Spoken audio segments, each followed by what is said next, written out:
Hello students, Educate Guru is very happy and glad to announce one more new program especially for BNU students and those who are writing now first semester examination and who will come to second semester BCom. For them, we have new plans.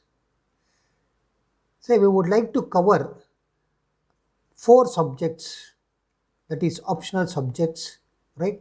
Chapter wise, right from the beginning till end, along with question and answers, chapter wise, right?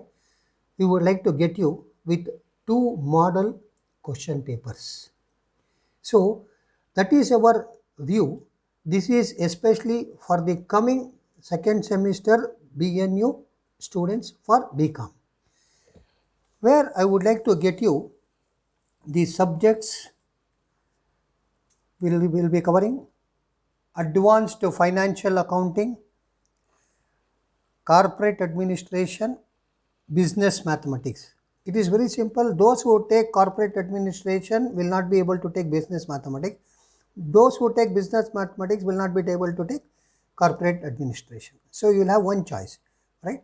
Then Indian financial system, the most important subject. In these subjects, we would like to get you chapter wise, right? The all the contents of your syllabus along with model question papers, right? And we request those who have not subscribed this channel, kindly subscribe and share this news among your friends, that what the Educator Guru is doing a special approach for BNU students only, right? So those who have not subscribed, kindly subscribe. And if you have any inquiry about this, I have mentioned here the Gmail, our mail address of Educator Guru, educatorguru@gmail.com. You can write to us and inquire through mail, so it becomes easy for us to reply also, right? So I wish that you will be benefited and you will be encouraging the Educator Guru even in coming days also. I wish all the students all the very best. Thank you very much.